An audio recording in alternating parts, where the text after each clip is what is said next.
አው በቃ አብያተ ክርስቲያናት ብሎ መልእክት የጻፈው ተነሱ። እኔ ስለ ቤቱ አይደለም ስለሚያመልኩበት ቤት ያንን ጉባኤ ብለው ይተረጉመዋል። ከዚህ በኋላ ሰዎች ክርስቲያን ተረጉሙት። እሱ አይደለም ጥያቄ። እግዚአብሔር የትኛውን ክርስቲያን ሆኑ ብሎ ያዘው? ክርስቲያን ሆኑ ብሎ አዘዋል ወይ? ቁርአን ላይ ሙስሊም ሆኑ እያነሳ ሙስሊም ሆኑ ማለት እያለም ነው የተረጉ መስጂድ ሌላ ነው ወይ ሙስሊሞች የሚፈጽሙበት ሙስሊም ሆኑ ቃል በቁርአን ላይ ወላ ተላ ወንት ይላል። አደራ ሙስሊሞች እንዳትሞቱ ይላል። በስሙ ነው እግዚአብሔር በቃ አይኖር ይችላል ክርስቲያን ሆኑ የሚል ቃል በቃል ነው የጌታ ሰው ነው የምፈልገው። ሁለተኛ ጥያቄ ከነቢያቶች መካከል አንድ ነቢያ ህዝቦች ክርስቲያን ሆኑ ብሎ ያዘዘ? ከነቢያት መካከል አንድ ነቢይ አለ ህዝቦችን ክርስቲያን ሆኑ ብሎ ያዘዘ? ለምሳሌ እኛ ያዕቆብ ጋር ስትመጣ ወያዕቆብ ያ በኒየ ኢነላህ አስጠፋ ለኩም ዲነ ፈላ ተሙቱነ ኢላ አንቱም ሙስሊሙን ይላል። ያዕቆብ ምን አለ? ቃል በቃል አደራ ልጆቼ ሙስሊሞች ሆናቸው እንጂ እንዳትሞቱ ይላቸዋል። ልክ እንዲሁም በቁርአን መጽሐፍ ቅዱስ ላይ ልክ እንዲሁ ከነቢያቶች መካከል አንድ ነቢይ ክርስቲያን ሆኑ ብሎ ህዝቦችን ያዘዘ ነቢይ አለ? አይ እንትኑ ያው ክርስቲያን ሆኑ እኮ ቃል በቃል ላይኖር ይችላል፣ ግን በተዘዋዋሪው መንገድ ክርስትና ሃይማኖት ተጠቅሷል በመጽሐፉ ማለት ነው። ግን አሁን አንተ በመጣልኝ የያዕቆብ ልጆች ሲጀመር ቁርአን በመጣበት ጊዜ ሞተዋል። ሲጀመር እዚህ ምድር አንድ ክርስቲያን አንድ ነቢይ ያለ ህዝቦችን ክርስቲያን ሆኑ ብሎ ያዘዘ መጽሐፍ ቅዱስ ላይ የለም አይደል? ቃል በቃል ያው የለም መሰለኝ። የለም ቃል በቃል የለም። ጨርሰን ዋናው ነገር እዚህ ነው። በቃ ክርስቲያኖች እንድታስተውሉ የምፈልገው አምላክ አዘዙ ክርስቲያን እንድትሆኑ አላዘዛቸውም። ነቢያቶች ህዝባቸውን ክርስቲያን ሆኑ ብሎ አዘዘዋል አላዘዙም። አሁን ወደ የት እንሄዳለን? ከአምላክና ከነቢያት አስተምሮ ውጭ የሆነ አስተምሮ ነው ክርስትና የሚባለው ስያሜ። ወዴት እንሄዳለን? አሁን ማን ነው ለመጀመሪያ ጊዜ ክርስቲያን የሚለውን ስም ያወጣው ወደሚለው እንሂድ። ለመጀመሪያ ጊዜ ክርስቲያን የተባሉት ክርስቲያኖች መቼ ነው ታውቃለህ? እንደ መጽሐፍ ቅዱስ? አዎ ከአዲስ ኪዳን ወደዚህ ነው ክርስቲያን የተባሉት። በጣም ጥሩ በጣም ጥሩ በጣም ጥሩ። ስለዚህ ቀደምት ነቢያቶች ይሄን ክርስቲያን የሚለውን አያውቁትም ነበር። አያቸው አይደለ? እዚያው እነማን አይሁዶች ናቸው። መቼ እንደሆነ ነገር የሐዋርያት ሥራ ምዕራፍ 11 ቁጥር 36 ላይ ምን ይላል? ደቀ መዛሙርትም ለመጀመሪያ ጊዜ በአንጾኪያ ክርስቲያን ተባሉ ይላል አይደለ? ጭራሽ እዛ ደቀ መዛሙርት ያላቸው ኢየሱስ ክርስቶስ የመረጣቸው 12ቱ አይደሉም። ይሄን ታውቃለህ አይደለ? ሌላ ናቸው። ለመጀመሪያ ጊዜ በአንጾኪያ ደቀ መዛሙርት ክርስቲያን ተባሉ ይላል። ይህ መቼ ነው ይሄ ስያሜ የተሰጠው? ማን ነው ይሄን ስያሜ የሰጠው? ክርስቶስ ካረገ በኋላ ነው አይደለ? አየህ አይደለ? ክርስቶስ እያለ ራሱ ይሄ ነው። ማን ነው ይህን ስያሜ የሰጣቸው? ክርስቲያን የሚለውን ስያሜ ማን ነው የሰጣቸው? አምላክም አይደለም፣ ነቢያትም አይደለም፣ ከነቢያት መካከል አንዱ የሆነው ክርስቶስም አይደለም። ታዲያ ማን ነው ክርስቲያን ብሎ የጠራቸው? ክርስቶስ ክርስቲያን ሆኖ ብሎ አዟል። አዎ በቃ በስሜ መኑ ብለዋል። በስሙ ለማመን ደግሞ ክርስቲያን መሆን አለብን። አይደለም በስሙ ማን እናምናለን? እኛ ሙስሊሞችም ክርስቶስ ነው ብለን እሱ የክርስቶስ ስም ክርስቶስ አይደለም፣ የሸዋ ሲጀመር ክርስቶስ አይደለም። ባህሪው ነው። ክርስቶስ የሚለው የተቀባ ማለት ነው። እሱ ስሙ ሳይሆን ያን ባህሪው ነው። ገብቶሃል? ክርስቶስ ነው ወይ? ክርስቶስ ነው። ነገር ግን ስሙት ያ ስሙ አይደለም። ክርስቶስ የሸዋ ይባላል። እሱ ነው። እንዳጠቃላይ ወገናችን አሁን ዋናው ቁም ነገር እኛ እንድታውቁ የምንፈልገው ነገር የአምላክም ድንጋጌ አይደለም። ክርስትና ሃይማኖት ነቢያቶችም የደነገጉት አይደለም። ገብቶሃል አይደለ? አምላክም ክርስቲያን ብሎ አላዘዘም። ነገር ግን ወደ ቁርአን ስትመጣ ጊዜ ቃል በቃል አምላክ ራሱ ሲናገር አደራ ሙስሊሞች ሁኑ ይለናል።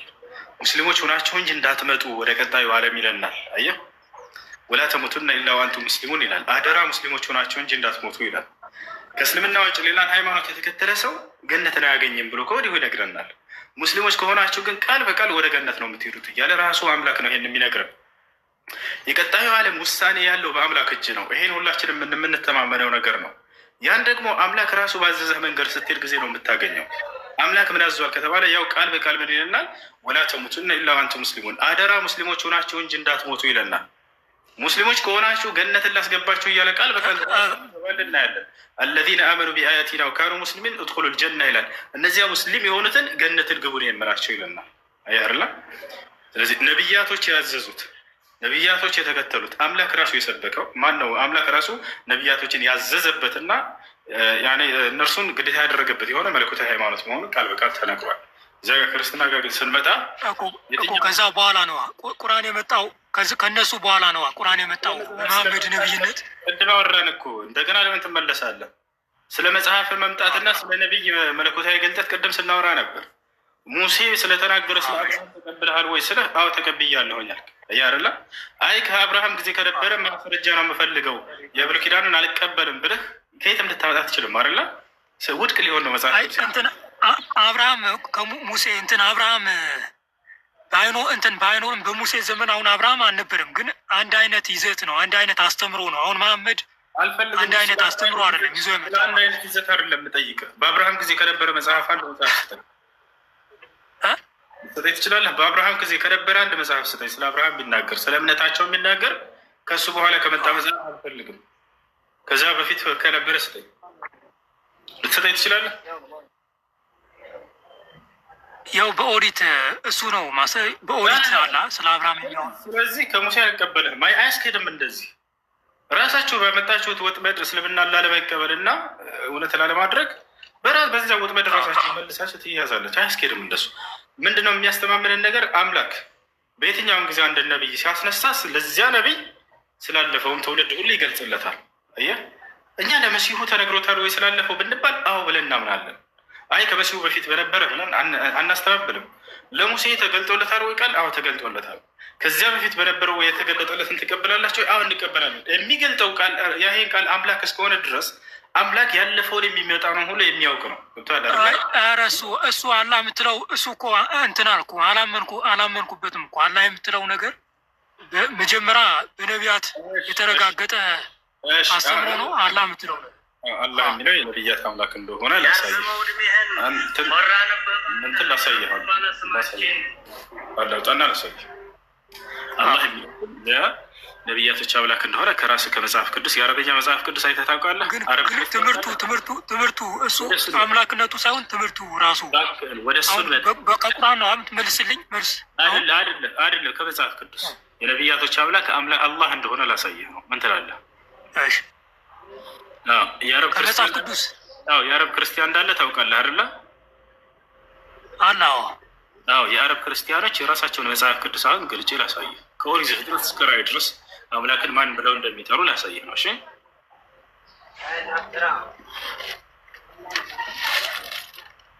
አምላክን ማን ብለው እንደሚጠሩ አንተ ተመልከት። ያውና ይታያል እዚህ ጋር ጀነሲስ የሚለው ይታያል። ያው ስፍር ተክዊን ይላል ኦሪት ዘፍጥረት ማለት ነው። ምዕራፍ 1 ቁጥር 1 ያውና ምን ይላል? ፊል በድኢ ኸለቀ አላሁ ሰማዋት ወልአርድ ይላል። ኦሪት ዘፍጥረት ምዕራፍ 1 ቁጥር 1 ምን ይላል? አላህ በመጀመሪያ ሰማይና ምድርን ፈጠረ ይላል። ያው የአምላክን ስም አላህ ብሎ ነው የሚያስቀምጠው። እቺ ቃል ትታያለች። አይ እሱ ገብቶኛል እኮ አሁን ይሄ የአረብ መጽሐፍ ቅዱስ እኮ ነው እኮ የአረብ መጽሐፍ ቅዱስ አምላክን ማን ብሎ ነው የሚጠሩት? የአረብ ክርስቲያኖች አላህ አይደለም። እሱ ትክክል ነው። በጣም ጥሩ። ስለዚህ አላህ የአምላክ ስም ነው አይደለም? ነው። በጣም ጥሩ። ነቢያቶች መጽሐፍ ቅዱስ ላይ አላህ ብለው ይጠራሉ አምላካቸውን። ያና ይህ አይደለ? ይህ ነው እንደ አጠቃላይ አሁን እኮ በአረብኛ ቋንቋ ነዋ፣ በአረብኛ ቋንቋ ነዋ እንደዛ ብለው የሚጠሩ። በሌላ ሀገር ቋንቋ ደግሞ ሌላ ነው ማለት ነው። በአማርኛ ማን ብለው ነው የሚጠሩት ነቢያቶች? አምላክን ማን ብለው ነው የሚጠሩት በአማርኛ ቋንቋ ነቢያቶች? እነ ሙሴ ዳዊት። አይ አምላክ አሁን እኛ ጋር አሁን በአረብኛ ቋንቋ አላህ እግዚአብሔር አላህ ትሉት ይባላል። አሁን በአማርኛ ቋንቋ ማን ብለው ነው የሚጠሩት ነቢያቶች አምላክን? እግዚአብሔር ነው። እግዚአብሔር አማርኛ አይደለም ግን የግዕዝ። ማንኛ ነቢይ ነው እግዚአብሔር ብሎ የጠራው አምላክን? አምላክን ማንኛው ነቢይ ነው እግዚአብሔር ብሎ የጠራው? ያው እነ ሙሴ በኦሪት መጽሐፍ አሁን ባመጣው ኦሪት መጽሐፍ እኮ ወደኛ ሲተረጎም እግዚአብሔር እኮ ሲተረጎም በለኝ እንደሱ በለኝ። አየህ እኮ ሲተረጎማ። ስለዚህ የአረብ ክርስቲያኖች አምላክን አላህ ብለው ነው የሚጠሩት። እንደዚህ መስቀል አንጠልጥለህ ለምሳሌ አረብ ሀገር ሄዳ እንደው ኦርቶዶክስ ጋር ብትሄድ ቤተክርስቲያን ገብተህ አምላክ እግዚአብሔር ነው ብትለው ዞር በሉጣ ከዚህ ነው የሚለው። አይሰማም፣ አያውቅም። የአምላክ ስም ማን ነው? አላህ ብለው ነው የሚያምኑት። ስለዚህ አላህ የሚለውን አምላክ ነው ብዬ አላምንም ካልክ የራስህን አምላክ እየካድክ ነው።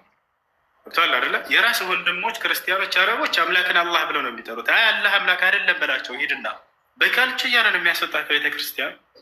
አምላክ አላህ ነው ብለው ነው የሚያምኑት። ገብቶሃል አይደለ? እኮ አሁን እዛ ብሄድ እኮ ማለት ነው እዛ ብሄድ እኮ በዚህ ቋንቋ ነው የጠራዋለሁ እኮ እስማማበታለሁ እኮ እነሱ ይስማማል። አረብ ነው አሪቦ አረብ ነው አሪፍ ነው። ኢትዮጵያ ስትሆን ስለምን አላህ ብለህ አትጠራም? ኢትዮጵያ ስትሆን አላህ ግን አረብ አላህ ነው ብለህ ትጠራለህ። አሁን ባጭሩ አንተ የፈለግከውን በቃ ላሳይህ። አሁን አንተ የፈለግከውን መጀመሪያ ስገባ ነቢያቶች ሙስሊሞች እንደነበሩ ከቁርአን ውጭ ስጠኝ ነው አይደለ? በቃ አሁን ላሳይህ፣ በደንብ ተከታተለኝ እሺ። እሱን ላሳይህ በቃ እሺ። አሁን በመጀመሪያ ምን እናደርጋለን መሰለህ? መጽሐፈ ኢዮብ ያው እና መጽሐፈ ኢዮብ ላይ እንግባ፣ ተከታተለኝ።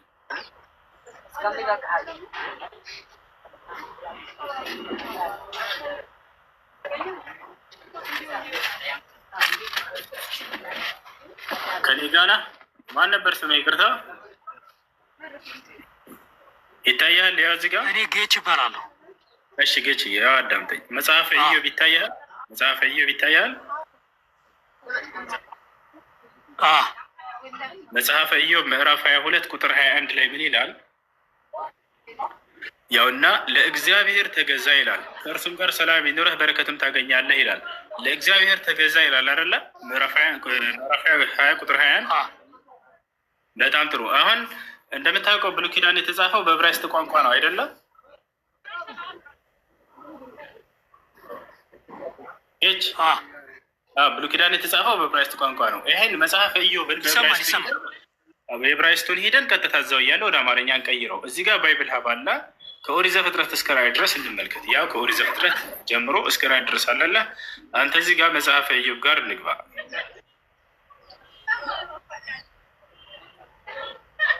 መጽሐፈ ኢዮብ ምዕራፍ 22 ቁጥር 21 እናስገባ። ምዕራፍ 22 ቁጥር 21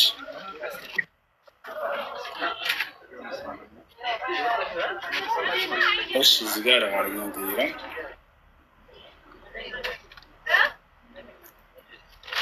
ይሁት ከኔ ጋር ነህ?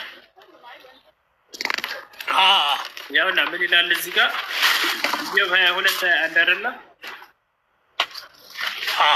ኢዮብ 22 21 ለእግዚአብሔር ተገዙ ይላል። ለእግዚአብሔር መገዛት፣ ለአንዱ አምላክ መገዛት ማለት ሙስሊምነት ነው ብያለሁ። ይሄን ልናይ ነው አሁን ምን ማለት እንደሆነ።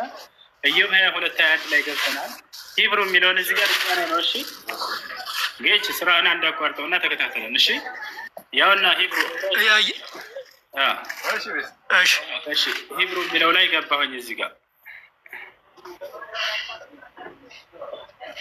በጣም ጥሩ። አሁን እዚህ ጋር ይሄን ወደ አማርኛ ልቀይረው።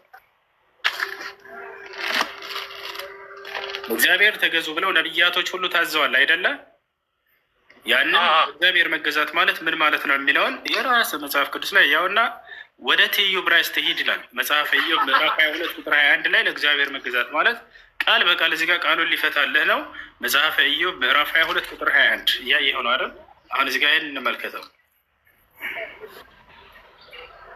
በጣም ጥሩ። ያውና እዚህ ጋር ወደ አማርኛ ቀይረው ይሄን። በጣም ጥሩ። ያውና ይታያል? ያውና ምን ይላል እዚህ ጋር? ለእግዚአብሔር መገዛት ይላል አይደለ? ምን ማለት ነው? ቀጥታ ያትና እዚህ ጋር አጥለበለች። ምን ትላለች እቺ ቃል?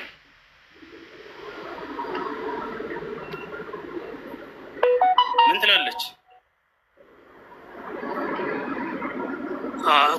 እኮ ይሄ አሁን ከመጽሐፍ ቅዱስ ነው። አዎ ከመጽሐፍ ቅዱስ ከገዛ መጽሐፈ ኢዮብ ምዕራፍ 22 ቁጥር 21 የዕብራይስጡን ሄደን ስናየው ለአንዱ አምላክ መገዛት ማለት እስላም ማለት ነው ብሎ አስቀምጦታል። ያው እስላም ይላል አይደለ? ምን ማለት ነው ብለን ስናየው ለእግዚአብሔር መገዛት፣ የአረበኛ ሄደህ ብታየው እንዳውም ለአንድ አላህ መገዛት ማለት ነው ብሎ አስቀምጦታል። ለአንድ አምላክ ለአንድ አላህ የሚገዛ ሰው ምን ይባላል? ያው ምን ይባላል? እዚሁ ጋር ሙስሊም ብሎ ሙስሊም ወይንም እስላም ብሎ አስቀምጦታል። ለአንዱ ለአምላክ መገዛት። ስለዚህ ነቢያቶች ሁሉ ምን ተብለዋል? ለአንዱ አምላክ ተገዙ ተብለዋል አይደለ? ለአንዱ